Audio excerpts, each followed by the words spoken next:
വലിയ രീതിയിൽ ചർച്ചയാവുകയാണ് രേവന്ത് റെഡ്ഡിയുടെ വാക്കുകൾ. അദ്ദേഹം പറഞ്ഞു വെക്കുന്നത് ഇപ്രകാരമാണ്: തെലങ്കാനയിൽ വികസനം വരണമെങ്കിൽ ഗുജറാത്ത് മോഡൽ നടപ്പിലാക്കണം. മാത്രമല്ല, പ്രധാനമന്ത്രി നരേന്ദ്രമോദിയെ മൂത്ത ജ്യേഷ്ഠ സഹോദരനായിട്ടാണ് കാണുന്നതെന്നും അദ്ദേഹം പറയുന്നുണ്ട്.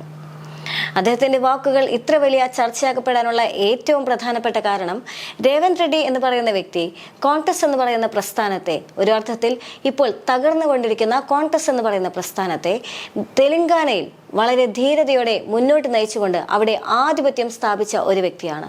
എന്നാൽ അതേസമയം തന്നെ പ്രധാനമന്ത്രി നരേന്ദ്രമോദി എന്ന് പറയുന്നത് തീർത്തും വ്യത്യസ്തമായ ഒരു രാഷ്ട്രീയ ആശയം ഉൾക്കൊള്ളുന്ന ഒരു വ്യക്തിയാണ്. എന്നാൽ അതേസമയം തന്നെ പ്രധാനമന്ത്രി നരേന്ദ്രമോദി അല്ലെങ്കിൽ അദ്ദേഹം ഉൾക്കൊള്ളുന്ന പ്രത്യയശാസ്ത്രത്തിന് എതിരെ ഇന്ത്യ മുന്നണി എന്ന് പറയുന്ന വലിയ ഒരു മുന്നണി ഉണ്ടാക്കിയതിൽ ഏറ്റവും നേതൃസ്ഥാനത്ത് നിൽക്കുന്ന ഒരു പാർട്ടി കൂടിയാണ് കോൺഗ്രസ് എന്ന് പറയുന്നത്. അതേസമയം തന്നെ കോൺഗ്രസും BJP തമ്മിലുള്ള വലിയ തരത്തിലുള്ള ഒരു രാഷ്ട്രീയ പോര് കൂടി ശക്തമായി നിൽക്കുന്ന ഒരു സാഹചര്യം കൂടിയാണ് ഇത്. പ്രത്യേകിച്ചും ലോക്സഭാ തെരഞ്ഞെടുപ്പ് പ്രഖ്യാപിക്കാൻ ഇനി ദിവസങ്ങൾ മാത്രം ശേഷിക്കെ. അതായത് ഈ ഒരു ലോക്സഭാ തെരഞ്ഞെടുപ്പിൽ ഇപ്പോൾ രേവന്ത് റെഡ്ഡിയുടെ വാക്കുകൾ വലിയ തരത്തിൽ ചർച്ചയാവുകയാണ്. എന്തുകൊണ്ടായിരിക്കാം അദ്ദേഹത്തിന്റെ ആ വാക്കുകൾ വലിയ തരത്തിൽ ചർച്ചയാകുന്നത്? ഇനി എന്തുകൊണ്ടായിരിക്കാം രേവന്ത് റെഡ്ഡി അത്തരമൊരു പരാമർശം നടത്തിയതിന് പിന്നിലുള്ള കാരണം എന്ന് തന്നെയാണെങ്കിലും അദ്ദേഹത്തിന്റെ വാക്കുകൾ പരിശോധിക്കാം. അദ്ദേഹം പറയുന്നത് ഇപ്രകാരമാണ്: തെലങ്കാന വികസിക്കണമെങ്കിൽ ഗുജറാത്ത് മോഡൽ പിന്തുടരണമെന്നും കേന്ദ്ര സർക്കാരുമായി ഇടഞ്ഞു നിൽക്കാൻ താൻ ആഗ്രഹിക്കുന്നില്ല എന്നുമാണ് അദ്ദേഹം പറഞ്ഞു വെക്കുന്നത്. അതേ കൂട്ടത്തിൽ തന്നെ തെലങ്കാനയിലെ ആദിലാബാദിൽ 6697 കോടി രൂപയുടെ വികസന പദ്ധതികളുടെ ശിലാസ്ഥാനം നിർവഹിക്കുന്ന ചടങ്ങിലാണ് അദ്ദേഹം യഥാർത്ഥത്തിൽ മോദിയെ പുകഴ്ത്തിക്കൊണ്ട് രംഗത്ത് വരുന്നത്. പ്രധാനമന്ത്രി എന്നാൽ നമുക്ക് മൂത്ത സഹോദരനെ പോലെയാണ് എന്നാണ് അദ്ദേഹം പറഞ്ഞു വെക്കുന്നത്. അദ്ദേഹത്തിന്റെ സഹായത്തോടെ മാത്രമേ സംസ്ഥാനങ്ങൾക്ക് മുന്നോട്ട് പോകാനാകൂ എന്നും അദ്ദേഹം പറയുന്നുണ്ട്. തെലങ്കാന വികസിക്കണമെങ്കിൽ ഗുജറാത്തിനെ പോലെ മുന്നോട്ട് കുതിക്കേണ്ടതുണ്ട്. അതിന് താങ്കളുടെ സഹായം ആവശ്യമാണ്. മോദിയെ നോക്കിക്കൊണ്ടായിരുന്നു രേവന്ത് റെഡ്ഡിയുടെ ആ പ്രതികരണം എന്ന് പറയുന്നത്. മോദിയുടെ 5 ട്രില്യൺ സമ്പദ്ഘടന എന്ന ലക്ഷ്യത്തിലെത്താൻ ഇന്ത്യക്ക് 5 മെട്രോപൊളിറ്റൻ നഗരങ്ങൾ ആവശ്യമാണെന്നും അദ്ദേഹം ചൂണ്ടിക്കാണിച്ചിട്ടുണ്ട്. ഇക്കാര്യത്തിൽ ഹൈദരാബാദിനും സംഭാവന അർപ്പിക്കാൻ ആഗ്രഹമുണ്ടെന്നും അദ്ദേഹം പറഞ്ഞു വെക്കുന്നുണ്ട്. മെട്രോ റെയിലിന്റെ കാര്യത്തിൽ ഞങ്ങളെ പിന്തുണയ്ക്കണമെന്നും അദ്ദേഹം ആവശ്യം ഉന്നയിക്കുന്നുണ്ട്. മൂസി നദിയും ഞങ്ങൾ പുനരുജ്ജീവിപ്പിക്കണമെന്നും രേവന്ത് റെഡ്ഡി ആവശ്യപ്പെടുന്നുണ്ട്. കേന്ദ്രവും സംസ്ഥാനങ്ങളും തമ്മിൽ തർക്കമുണ്ടായാൽ അതിന്റെ നഷ്ടം ആത്യന്തികമായും ജനങ്ങൾക്കാണെന്നും തെലങ്കാന മുഖ്യമന്ത്രി ചൂണ്ടിക്കാണിക്കുന്നുണ്ട്. രാഷ്ട്രീയം തെരഞ്ഞെടുപ്പ് വരെ മാത്രം മതിയെന്നും അത് കഴിഞ്ഞാൽ കേന്ദ്രത്തിന്റെ സഹായത്തോടെ സംസ്ഥാനങ്ങളുടെ വികസനത്തിനായിരിക്കണം തെരഞ്ഞെടുക്കപ്പെട്ട നേതാക്കൾ പരിശ്രമിക്കേണ്ടതെന്നും അദ്ദേഹം കൂട്ടിച്ചേർക്കുന്നുണ്ട്. മുൻ മുഖ്യമന്ത്രിയും BRS നേതാവുമായ K. ചന്ദ്രശേഖർ റാവുവിൽ നിന്നും വ്യത്യസ്തനായി മോദിയെ സ്വീകരിക്കാൻ വിമാനത്താവളത്തിലെത്തിയതായിരുന്നു റെഡ്ഡി. ആദിലാബാദ് വിമാനത്താവളത്തിലെത്തിയാണ് അദ്ദേഹം പ്രധാനമന്ത്രിയെ സ്വീകരിച്ചത്. മുൻപ് പലതവണ തെലങ്കാനയിലെത്തിയപ്പോഴെല്ലാം തന്നെ, അതായത് മുൻപ് പലതവണയും പ്രധാനമന്ത്രി തെലങ്കാനയിലെത്തിയപ്പോൾ പോലും KCR മോദിയെ സ്വീകരിക്കാൻ വിമാനത്താവളത്തിൽ എത്തിയിട്ടുണ്ടായിരുന്നില്ല എന്നതും ഇവിടെ വളരെയധികം തന്നെ ശ്രദ്ധയോടെ തന്നെ നോക്കിക്കാണേണ്ടതുണ്ട്. ഇനി ആരാണ് രേവന്ത് റെഡ്ഡി എന്ന് ചോദിച്ചു കഴിഞ്ഞാൽ, കഴിഞ്ഞ തെരഞ്ഞെടുപ്പിൽ കേവലം 4 സീറ്റിൽ ഒതുങ്ങിയ കോൺഗ്രസിനെ കൈപിടിച്ചുയർത്തി അവിടെ വിജയത്തിന്റെ ആധിപത്യം സ്ഥാപിച്ച നേതാവ് തന്നെയാണ് രേവന്ത് റെഡ്ഡി എന്ന് തന്നെ പറയേണ്ടി വരും. അദ്ദേഹത്തിന് വലിയ സ്വീകാര്യത തന്നെയായിരുന്നു യഥാർത്ഥത്തിൽ ഇലക്ഷന് ശേഷം, അല്ലെങ്കിൽ അദ്ദേഹമായ ഒരു മുഖ്യമന്ത്രിയായി വന്നതിന് ശേഷം ലഭിച്ചിട്ടുണ്ടായിരുന്നത്. ഒരർത്ഥത്തിൽ ഇപ്പോൾ ഇന്ത്യ ഒട്ടാകെ അറിയപ്പെടുന്ന വളരെ ചുറുചുറുക്കുള്ള ആർജവമുള്ള ഒരു കോൺഗ്രസ് നേതാവ് എന്നൊരു പേര് കൂടി, അല്ലെങ്കിൽ അത്തരം ഒരു ബഹുമതി കൂടി അദ്ദേഹത്തിന് ഇപ്പോഴുണ്ട് എന്നുള്ളതും ഏറെ ശ്രദ്ധേയമാണ്. ഇനി രാഹുൽ ഗാന്ധി ആണെങ്കിലും ശരി, നരേന്ദ്രമോദി ആണെങ്കിലും ശരി, പലപ്പോഴും ഇരുവരും കൊമ്പ് കോർക്കുകയാണ്, രാഷ്ട്രീയ പോർവിളികൾ നടത്തുന്നതാണ് നമ്മൾ എപ്പോഴും കാണുന്നത്. അതായത് കോൺഗ്രസ് എന്ന് പറയുന്ന പ്രസ്ഥാനത്തെ പലപ്പോഴും, അല്ലെങ്കിൽ കോൺഗ്രസിന് ഉള്ളിലുള്ള വ്യക്തികളെ പലപ്പോഴും വ്യക്തിപരമായോ അല്ലെങ്കിൽ കുടുംബപരമായോ പോലും അധിക്ഷേപിക്കാനുള്ള ഒരു ആർജവമോ ശ്രമമോ പലപ്പോഴും എതിർഭാഗത്തുള്ള BJP നേതാക്കളുടെ ഭാഗത്തു നിന്നുണ്ട്. അതേസമയം തന്നെ രാഹുൽ ഗാന്ധിയുടെ ഭാഗത്തു നിന്നാണെങ്കിലും തിരിച്ചും അത്തരത്തിലുള്ള പ്രവർത്തനങ്ങളുണ്ട്. അല്ലെങ്കിൽ കോൺഗ്രസിന്റെ ഭാഗത്തുനിന്ന് പോലും പരസ്പരം രാഷ്ട്രീയപരമായിട്ടുള്ള തർക്കങ്ങളെല്ലാം തന്നെ ഉണ്ടാകാറുണ്ട്. രാഹുൽ ഗാന്ധിക്ക് പേരിൽ അദ്ദേഹത്തെ അയോഗ്യനാക്കാനുള്ള നീക്കമുണ്ടായിരുന്നു. അദ്ദേഹത്തിനെതിരെ കേസുകളുണ്ടായിരുന്നു. മോദി എന്ന വാക്കുകൾ, അല്ലെങ്കിൽ ആ മോദി എന്ന പേര് അത് കള്ളന്മാരുടെ പേരാണെന്ന് പറഞ്ഞ് അദ്ദേഹം പറഞ്ഞു എന്ന് ആരോപിച്ചുകൊണ്ട് അദ്ദേഹത്തിനെതിരെ കേസ് പോലും ഉണ്ടായിരുന്നു എന്നുള്ളതാണ്.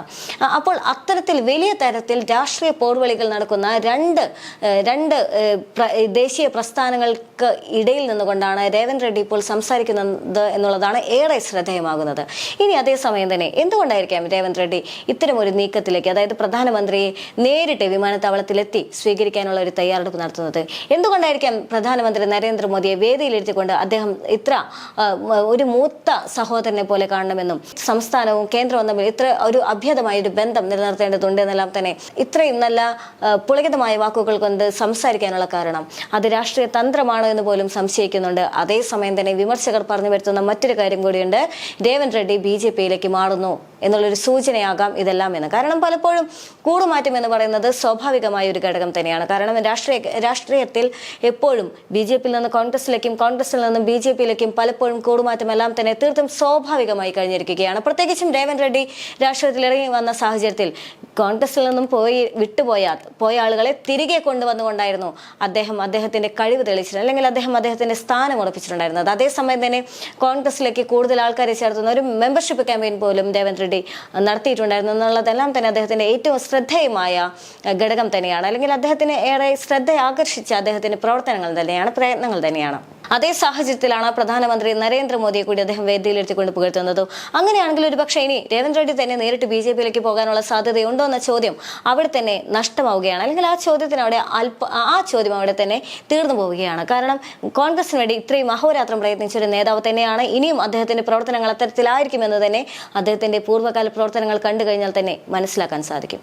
എന്നാൽ പിന്നെ എന്തായിരിക്കാം അദ്ദേഹത്തിന്റെ ലക്ഷ്യമെന്ന് ചോദിച്ചാൽ അദ്ദേഹത്തിന്റെ ചരിത്രം തന്നെ പരിശോധിക്കേണ്ടി വരും. അദ്ദേഹം ആദ്യം രാഷ്ട്രീയത്തിലേക്ക് നടന്നെടുക്കുന്നത് ABVP എന്ന വിദ്യാർത്ഥി സംഘടനയിലൂടെയാണ്. എന്നാൽ അതിനെല്ലാം ശേഷം തന്നെ 2006 അദ്ദേഹം ഒരു സ്വതന്ത്രനായി മത്സരിക്കുകയും അതിൽ അദ്ദേഹം വിജയിക്കുകയും ചെയ്തിട്ടുണ്ട്. അതിനുശേഷം അദ്ദേഹം TDP എന്ന പാർട്ടിയിൽ ചേരുന്നുണ്ട്. അതിനുശേഷം 2009 അദ്ദേഹം നിയമസഭാ സീറ്റ് മത്സരിക്കുകയും അതേസമയം തന്നെ ആ നിയമസഭാ സീറ്റിൽ മത്സരിച്ച് അദ്ദേഹം വിജയിക്കുകയും ചെയ്യുന്നുണ്ട്. പക്ഷെ ആ നിയമസഭാ സീറ്റിലേക്ക് അദ്ദേഹത്തിന്റെ പേര് ചേർക്കപ്പെടുന്നത് ആ നാമനിർദ്ദേശം നൽകാനുള്ള അവസാന ദിവസത്തിൽ വെളുപ്പിന് 2 മണിക്കാണ് അദ്ദേഹം തന്നെയാണ് അവിടെ സ്ഥാനാർത്ഥിയെ മത്സരിക്കേണ്ടത് എന്നുള്ള നിർദ്ദേശം അദ്ദേഹത്തെ തേടി വരികയും അദ്ദേഹം അത് അംഗീകരിക്കുകയും ചെയ്തുകൊണ്ടാണ് ആ നിയമസഭാ തെരഞ്ഞെടുപ്പിൽ അദ്ദേഹം മത്സരിക്കുന്നതെന്നുള്ളതും ഏറെ ശ്രദ്ധേയം തന്നെയാണ്. എന്നാൽ അതേസമയം തന്നെ അദ്ദേഹം മത്സരിച്ച് തോൽപ്പിച്ചിട്ടുണ്ടായിരുന്നത് ഗുരുനാഥ് റെഡ്ഡി എന്ന് പറയുന്ന പകരക്കാരനില്ലാത്തൊരു രാഷ്ട്രീയ നേതാവിനെയായിരുന്നു. കൊടങ്കൽ എന്ന് പറയുന്ന മണ്ഡലത്തിൽ 5 തവണകളായി MLA ആയി വിജയിച്ച വ്യക്തിയായിരുന്നു ഗുരുനാഥ് റെഡ്ഡി എന്ന് പറയുന്ന ആ രാഷ്ട്രീയ നേതാവ്. അദ്ദേഹത്തെയാണ് രേവന്ത് റെഡ്ഡി 7500 വോട്ടുകൾ നേടിക്കൊണ്ട് പിന്നീട് തോൽപ്പിക്കുന്നത്. അതേ സാഹചര്യത്തിൽ തന്നെ പിന്നീട് 2014 വീണ്ടും ഇരുവരും തമ്മിൽ ഏറ്റുമുട്ടുന്ന സാഹചര്യം ഉണ്ടായിരുന്നു. അവിടെയും 14,167 വോട്ടുകളുടെ പിൻബലത്തോടെ അദ്ദേഹം വീണ്ടും ഗുരുനാഥ് റെഡ്ഡിയെ തോൽപ്പിക്കുന്ന ഒരു രാഷ്ട്രീയം തന്നെയായിരുന്നു, അല്ലെങ്കിൽ അത്തരം ഒരു രാഷ്ട്രീയ നീക്കം തന്നെയായിരുന്നു അദ്ദേഹത്തിന്റെ ഭാഗത്തു നിന്നും ഉണ്ടായത്.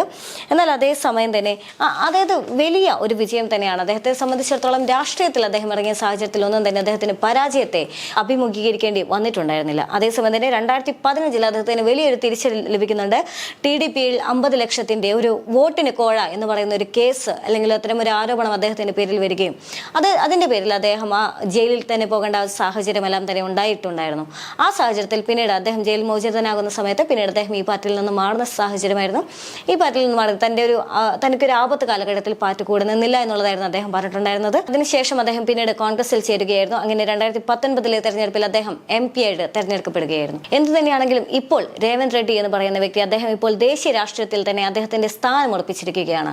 ഇന്ത്യൻ നാഷണൽ കോൺഗ്രസിൽ തന്നെ കരുത്തനായ ഒരു നേതാവ് എന്ന് ചോദിച്ചു കഴിഞ്ഞാൽ ഒരുപക്ഷെ രേവന്ത് റെഡ്ഡിയുടെ പേര് തന്നെയായിരിക്കും പരാമർശിക്കപ്പെടുന്നത്. അത്തരം വലിയ ഒരു നേട്ടം കൈവരിച്ച, അല്ലെങ്കിൽ രാഷ്ട്രീയത്തിൽ തന്റെ മികവെല്ലാം തന്നെ തെളിയിച്ചു കാണിച്ചൊരു നേതാവ് കൂടിയാണ് രേവന്ത് റെഡ്ഡി എന്ന് പറയുന്നത്. ഇതേ സാഹചര്യത്തിലാണ് എന്തുകൊണ്ടായിരിക്കാം പ്രധാനമന്ത്രി നരേന്ദ്രമോദിയോട് അദ്ദേഹം ഇത്തരമൊരു ആവശ്യം ഉന്നയിച്ചത് എന്നുള്ള ചോദ്യത്തിനുള്ള ഉത്തരവും ഒളിഞ്ഞിരിക്കുന്നത്. അദ്ദേഹം കടകളഞ്ഞ ഒരു രാഷ്ട്രീയക്കാരൻ തന്നെയാണ്. അതായത് ഇനി തെലങ്കാനയിൽ ഒരുപാട് വികസനങ്ങൾ അദ്ദേഹത്തിന് കൊണ്ടുവരേണ്ടതുണ്ട്. അദ്ദേഹം പറഞ്ഞിട്ടുള്ള എല്ലാ കാര്യങ്ങളും നടപ്പിലാക്കി കാണിക്കേണ്ടതുണ്ട്. അങ്ങനെയാണെങ്കിൽ തെലങ്കാനയിൽ വികസനം വേണമെങ്കിൽ അതിന് കേന്ദ്രത്തിന്റെ സഹായമില്ലാതെ സാധിക്കുകയില്ല എന്നുള്ളത് പരമാർത്ഥം തന്നെയാണ്. അതുകൊണ്ട് തന്നെ പ്രധാനമന്ത്രി നരേന്ദ്രമോദിയാണെങ്കിലും അല്ലെങ്കിൽ കേന്ദ്രത്തെ ആണെങ്കിലും കയ്യിലെടുക്കുക എന്ന് പറയുന്നത് രാഷ്ട്രീയ ലക്ഷ്യം തന്നെയായിരുന്നു അദ്ദേഹത്തിനുണ്ടായിരുന്നത്. അതുകൊണ്ട് തന്നെ പ്രധാനമന്ത്രി നരേന്ദ്രമോദിയെ നേരിട്ട് വിമാനത്താവളത്തിൽ എത്തിക്കൊണ്ട് സ്വീകരിക്കുകയും പ്രധാനമന്ത്രി നരേന്ദ്രമോദിയെ വേദിയിലിരുത്തിക്കൊണ്ട് അദ്ദേഹത്തെ പ്രകീർത്തിക്കുകയും ചെയ്യുന്ന വ്യത്യസ്തമായ, അല്ലെങ്കിൽ ഒരുപക്ഷെ രാഷ്ട്രീയത്തിന് സുപരിചിതമായ, ഇന്നത്തെ രാഷ്ട്രീയ നേതാക്കൾ പലപ്പോഴും ചെയ്യാതിരിക്കുന്ന ഒരു രാഷ്ട്രീയ തന്ത്രം തന്നെയാണ് യഥാർത്ഥത്തിൽ ഇന്ന് രേവന്ത് റെഡ്ഡി നടപ്പിലാക്കി കാണിച്ചിരിക്കുന്നത്. ഒരർത്ഥത്തിൽ കേന്ദ്ര സർക്കാരിനെ കൂടെ ചേർക്കുക, കേന്ദ്ര സർക്കാരിന്റെ കൂടെ നിന്നുകൊണ്ട് തെലങ്കാനയിൽ വലിയ തരത്തിലുള്ള വികസനങ്ങൾ കൊണ്ടുവരിക. അതുകൊണ്ട് തന്നെ ഇപ്പോൾ വലിയ തരത്തിൽ ചർച്ചയാകുന്ന രേവന്ത് റെഡ്ഡിയുടെ ഈ പരാമർശങ്ങൾക്കെല്ലാം തന്നെ പുറകിൽ അദ്ദേഹം BJP-യിലേക്ക് പോകുന്നു എന്നല്ല, അദ്ദേഹത്തിന്റെ വ്യക്തമായ രാഷ്ട്രീയം അദ്ദേഹം മനസ്സിലാക്കുകയാണ്. ഗുജറാത്ത് മോഡൽ പലതരത്തിൽ ഒരർത്ഥത്തിൽ തെരഞ്ഞെടുപ്പ് കാലഘട്ടത്തിലെല്ലാം തന്നെ ഗുജറാത്ത് മോഡലായിരുന്നു ഒരർത്ഥത്തിൽ മോദി സർക്കാർ ഉയർത്തിപ്പിടിച്ചിട്ടുണ്ടായിരുന്നു. പക്ഷെ പലപ്പോഴും ആ ഗുജറാത്ത് മോഡൽ പാളിപ്പോയൊരവസ്ഥയുണ്ടായിരുന്നു. BJP-യിലെ നേതാക്കൾക്കിടയിൽ പോലും ഗുജറാത്ത് മോഡൽ വേണ്ട എന്ന് പറയുന്ന ഒരു തീരുമാനം പോലും ഉണ്ടായ ഒരു സാഹചര്യത്തിലാണ് ഒരു കോൺഗ്രസ് നേതാവ് വന്നിട്ട് ഗുജറാത്ത് മോഡൽ ഉയർത്തിപ്പിടിച്ചുകൊണ്ട് അത് തന്നെയാണ് യഥാർത്ഥത്തിൽ വികസനത്തിന്റെ മുഖം എന്ന് അദ്ദേഹം പറയുമ്പോൾ അദ്ദേഹത്തിന്റെ ആ യുവത്വം പോലും അവിടെ രാഷ്ട്രീയമാണ്. ആ യുവത്വം പോലും സംസാരിക്കുന്നത് പച്ചയ രാഷ്ട്രീയമാണ്. ആ യുവത്വം തന്നെയാണ് അവിടുത്തെ രാഷ്ട്രീയ പ്രതീകമായി ഉയർന്നു വരുന്നത് എന്നുള്ളത് ഏറെ ശ്രദ്ധേയമാണ്.